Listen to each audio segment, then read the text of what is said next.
Good evening, Dylan. It's Friday, and I'm sorry I reminded you of one of the greatest TV shows ever, known as Firefly. It's not a video I would recommend to even my worst enemy, just because everybody knows that has seen it how wonderful it is and how much of a following it has managed to acquire. And whether it deserves that following or not is something that I'm pretty sure has been debated tremendously by people that I don't really know. As you discussed in your previous video, the TV show Firefly has a tremendously devoted following of people because it is such a great TV series. That's only one season long with a movie to try and wrap up loose ends. It doesn't really seem to do any of that, but just makes it that much more interesting of a TV series, pretty much. And I wonder how much of its fame and devotion is because it's only one season long.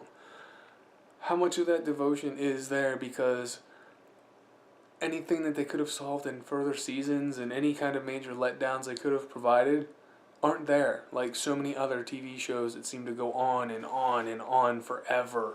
I'm sure you can think of a TV show or two that has just run on and run out of ideas and rehashed its old ideas again and again to the point where it's just boring and horrible to watch, and you have no desire to watch even the older ones because it's just worn out its welcome. Firefly, on the other hand, does the exact opposite. It hits one time, 13 episodes, and you're done. Everything's left a mystery. You don't have fully developed characters and histories, so you can create the background that you need. You can fill in all those holes yourself. There are no truly complete story arcs. Like, they have their little things where they seem to complete, but there's always that leftover cliffhanger where it can come back and be involved. The universe is detailed enough to be wonderful in what little information they have, but none of it is completely full and stable and understood. There's a lot of suggestions and hints and references to what may be going on, but you don't see it. So you get this amazingly alive world with these characters that are mostly complete, that you're following, and then it stops. There's all this build-up, all this tension, and then it stops.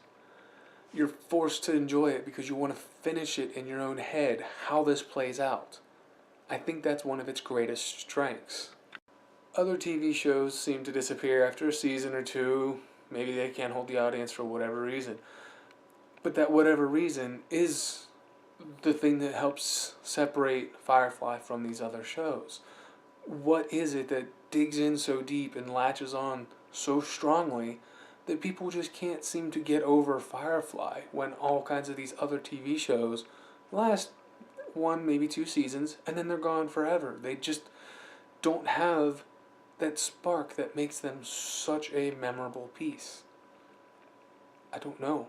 Maybe you know, Dylan, but I don't have a clue. Anyway, Dylan, that's all I got for today. I will see you on Monday. Bye.